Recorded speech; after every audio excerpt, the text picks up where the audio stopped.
Assalamualaikum, Shalom, Om Swastiastu, Namo Buddhaya, Salam Kebajikan untuk kita semua. Halo semua, perkenalkan nama saya Rizka Triazara dengan NPM 2023-21541 dari kelas R4E. Saya ingin membahas materi tentang interferensi dan integrasi bahasa dalam mata kuliah sosiolinguistik. Materi yang akan saya bahas pertama adalah interferensi. Hakikat interferensi sendiri adalah interferensi pertama kali digunakan oleh Wainwright 1968, halaman pertama, merujuk pada perubahan sistem bahasa yang terjadi ketika seorang penutur bilingual berinteraksi dengan unsur-unsur bahasa lain. Sebelum itu, apa sih penutur bilingual? Penutur bilingual adalah seseorang yang mampu berkomunikasi secara efektif dalam dua bahasa. Kemampuan ini biasanya mencakup dalam pemahaman, berbicara, membaca, dan menulis dalam kedua bahasa tersebut. Sedangkan penutur multilingual dapat menggunakan lebih dari dua bahasa. Interferensi muncul dalam tuturan. Penutur dwibasawan sebagai hasil dari kemampuan mereka dalam berbahasa. Selanjutnya saya akan membahas penyebab interferensi. Secara umum, fenomena interferensi bahasa terjadi karena seorang bilingual tidak bisa membedakan atau memisahkan unsur-unsur antara bahasa ibu atau bahasa pertama dengan bahasa kedua dalam situasi yang lebih konkret. Interferensi dapat terjadi saat seorang bilingual mengalami kendala dalam melafalkan bahasa kedua, yang kemudian proses kognitif cenderung membawa fitur-fitur bahasa ibu yang lebih dikuasai untuk membantu dalam proses pelafalan. Setelah tadi saya membahas tentang hakikat interferensi dan juga penyebab interferensi, saya akan membahas jenis-jenis interferensi. Yang pertama ada interferensi fonologis, yaitu terjadinya pengaruh bunyi atau sistem pelafalan dari bahasa pertama ke dalam bahasa kedua. Yang kedua ada interferensi morfologis, yaitu pengaruh bentuk kata atau proses pembentukan kata dari bahasa pertama ke dalam bahasa kedua. Yang ketiga ada interferensi sintaksis, yaitu terjadinya akibat penggunaan unsur bahasa lain ke dalam pembentukan kalimat dalam bahasa Indonesia. Selanjutnya, yaitu yang keempat adalah interferensi leksikal, yaitu penggunaan kata atau istilah dari bahasa pertama dalam kalimat bahasa kedua. Yang kelima, interferensi semantis, yaitu terjadinya pengaruh makna dari bahasa pertama yang menyebabkan penyimpangan makna dalam bahasa kedua.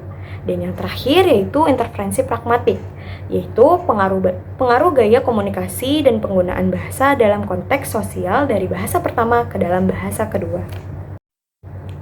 Setelah tadi saya membahas jenis-jenis interferensi, sekarang saya akan membahas contoh-contoh interferensi.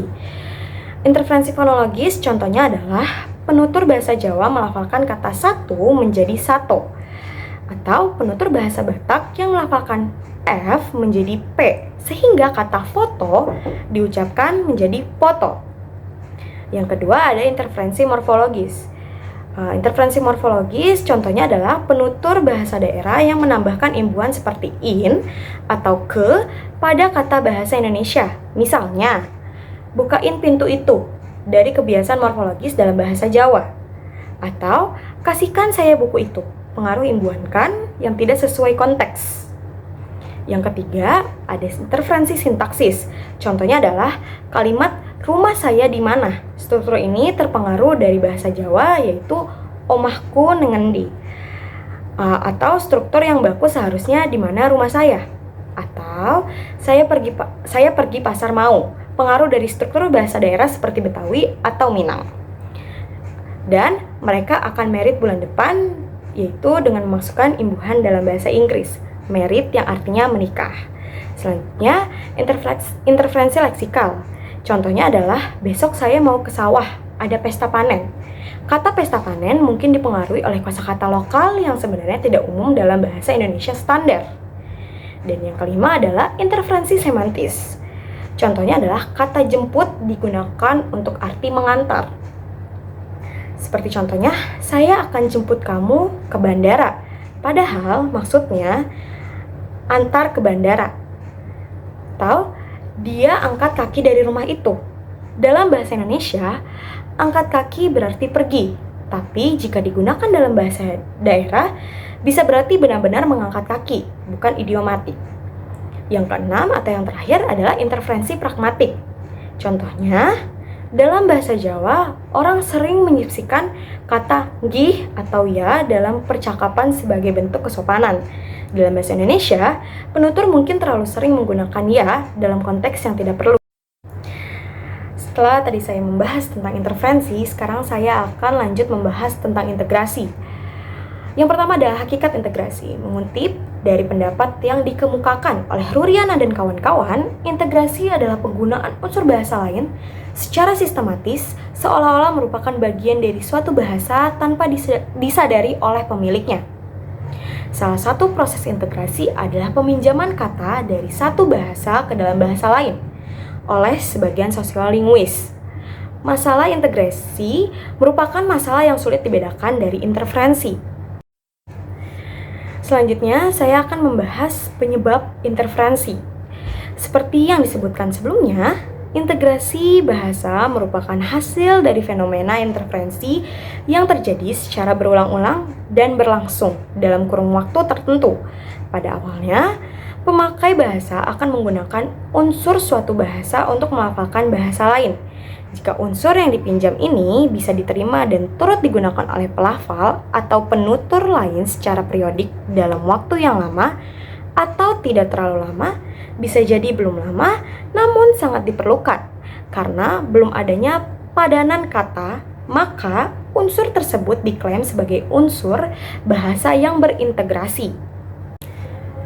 Setelah tadi saya membahas tentang hakikat integrasi dan juga penyebab integrasi, sekarang saya akan membahas jenis dan contoh integrasi. Yang pertama ada integrasi leksikal. Integrasi leksikal yaitu masuknya kata dari bahasa lain yang sudah lazim digunakan dalam bahasa penerima. Contohnya seperti kata internet dari bahasa Inggris digunakan dalam bahasa Indonesia, dan kata kamera dari bahasa Prancis yaitu kamera menjadi bagian dari kosakata Indonesia juga.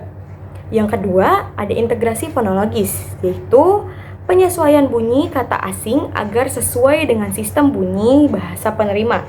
Contohnya, kata politik dari bahasa Inggris, politics, diucapkan sesuai ejaan dan fonologi Indonesia. Dan yang kedua ada kata universitas dari bahasa Latin universitas, diucapkan sesuai lidah Indonesia, yaitu universitas. Selanjutnya yang ketiga ada integrasi morfologis, yaitu penyesuaian kata asing dengan kaidah pembentukan kata dalam bahasa penerima.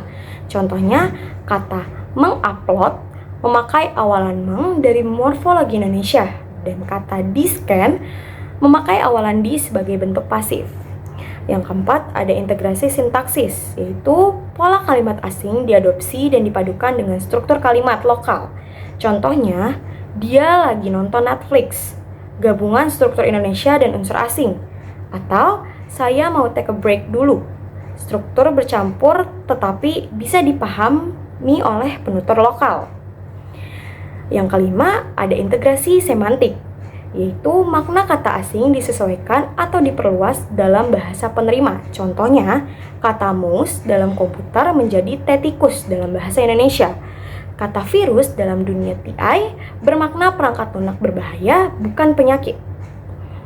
Adapun simpulan yang dapat saya simpulkan dari materi yang telah saya bahas tadi adalah interferensi dan integrasi bahasa merupakan dua gejala linguistik yang muncul akibat kontak antara dua atau lebih bahasa. Interferensi terjadi ketika unsur-unsur bahasa pertama memengaruhi penggunaan bahasa kedua secara tidak tepat, seperti dalam tata bahasa, pelafalan, atau kosakata, sehingga menimbulkan penyimpangan berbahasa.